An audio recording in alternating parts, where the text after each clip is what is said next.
নমস্কার বন্ধুরা, PS 440 চ্যানেলে তোমাদের সবাইকে স্বাগতম জানিয়ে শুরু করছি আজকের ভিডিও। আজকে যে গুরুত্বপূর্ণ বিষয় নিয়ে আলোচনা করব সেটি হলো জমিরও নাকি আধার কার্ড হবে। এবার জমিরও হবে আধার কার্ড, অর্থাৎ ভূ আধার। জেনে নেওয়া যাক এর সুবিধাগুলি কী কী পাবেন আপনারা। এবার বন্ধ হবে জমি বিবাদ, কমবে মামলা মোকদ্দমা। সেই লক্ষ্যে কেন্দ্রীয় বাজেটে বড় ঘোষণা করেছেন দেশের অর্থমন্ত্রী নির্মলা সীতারামন। আগামী দিনে ভূ আধার চালু করার প্রস্তাব দিয়েছেন তিনি, যার মাধ্যমে শহর ও গ্রামাঞ্চলে ভূমি সংস্কারের পরিকল্পনা রয়েছে সরকারের। শুধু তাই নয়, এর মাধ্যমে জমি সংক্রান্ত যাবতীয় তথ্যের ডিজিটালাইজেশন করতে চাইছে কেন্দ্র, জানিয়েছে ওয়াকিবহাল মহল। তার প্রস্তাবিত এই আধারে সব জমির একটি করে আইডেন্টিফিকেশন নাম্বার থাকবে। গ্রামাঞ্চলে ভূমি সংস্কারের জন্য একাধিক প্রস্তাব দেওয়া হয়েছে। সেই অনুযায়ী সমস্ত জমির unique land parcel identification number বা ভূ আধার থাকবে। বাজেটে কেন্দ্রীয় অর্থমন্ত্রী আরও জানিয়েছেন, আগামী 3 বছরের মধ্যে ভূমি সংস্কারের কাজ শেষ করবে সরকার। বিশেষজ্ঞদের দাবি, জমির মালিকানার অধিকার এবং সেই সংক্রান্ত নথি সংগ্রহের জন্য এটি চালু করতে চাইছে সরকার।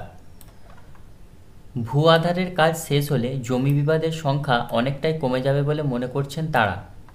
প্রসঙ্গত, বর্তমানে আমাদের দেশে সাধারণ মানুষের একটি নির্দিষ্ট আধার নম্বর রয়েছে। 14 ডিজিটের একটি নম্বরে ওই ব্যক্তির সমস্ত তথ্য ডিজিটাল পদ্ধতিতে সংরক্ষিত থাকে। একইভাবে নির্দিষ্ট ভূ আধার তথা unique land parcel identification number বা ULPIN এর মাধ্যমেও জমির সমস্ত তথ্য ডিজিটাল পদ্ধতিতে সংরক্ষিত থাকবে। অর্থাৎ ভূ আধারেও সমসংখ্যক নম্বর বিশিষ্ট একটি কার্ড দেবে সরকার, যার পোশাকি নাম হবে unique land parcel identification number বা এক কথায় ULPIN। এই কার্ডের মাধ্যমে জমির শনাক্তকরণ নম্বর, জমির ম্যাপিং ও মালিকানা সংক্রান্ত যাবতীয় নথি লিপিবদ্ধ করবে প্রশাসন এবং এই সংক্রান্ত যাবতীয় নথি থাকবে প্রশাসনের কাছে। এই ভূ আধারের একাধিক সুবিধার কথা বলেছেন বিশেষজ্ঞরা। চলুন সেগুলি জেনে নেওয়া যাক। প্রথমত, জমি সংক্রান্ত সমস্যার ক্ষেত্রে শনাক্তকরণ নম্বর, জমির ম্যাপিং ও মালিকানা সংক্রান্ত যাবতীয় নথি সহজেই খতিয়ে দেখা সম্ভব হবে সরকারিভাবে। এর ফলে জমি সংক্রান্ত সমস্যার সমাধান সহজ হবে। জমি শনাক্তকরণ সুবিধাজনকও হবে। কৃষকদের জমি চিহ্নিতকরণ ছাড়াও বিভিন্ন সুবিধা ও অনুদান সরাসরি পৌঁছে দেওয়া বা কৃষি ঋণ দেওয়া অনেকটাই সহজ হবে। সরকার নীতি নির্ধারণের জন্য সঠিক জমির তথ্য সহজেই পেয়ে যাবে। ভারতের অনেক রাজ্যে স্ট্যাম্প ও রেজিস্ট্রেশন রেকর্ড এবং রাজস্ব বিভাগের রেকর্ডগুলির মধ্যে সমন্বয়ের অভাব রয়েছে। অনেক রাজ্যে অনলাইন মিউটেশনের জন্য একটি জমি বা সম্পত্তি নিবন্ধন করা হলে সেই তথ্য স্বয়ংক্রিয়ভাবে রাজস্ব বিভাগে যায় না। ভূমি বিভাগের ডিজিটাল ম্যাপিং এখনও সব রাজ্যে করা হয়নি।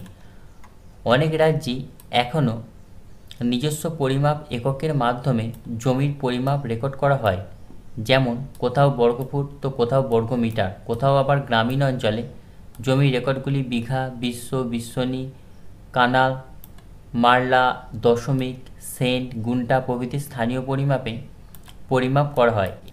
এই সমস্ত তথ্যের সমন্বয় সাধন ও একত্রিতকরণ যথেষ্ট জটিল। ফলে ভূ আধার দেশ জুড়ে চালু করলে জমি সংক্রান্ত কাজগুলি অনেকটাই সহজ হবে বলে মনে করা হচ্ছে। তো পরবর্তীতে এই সম্বন্ধে আরও কিছু তথ্য এলে বিস্তারিত তোমাদের সাথে আলোচনা করব। তো ধন্যবাদ বন্ধুরা ভিডিওটি দেখার জন্য। এই ধরনের ইনফরমেশানের জন্য চ্যানেলটিকে সাবস্ক্রাইব করে অল নোটিফিকেশান অন করে দিও।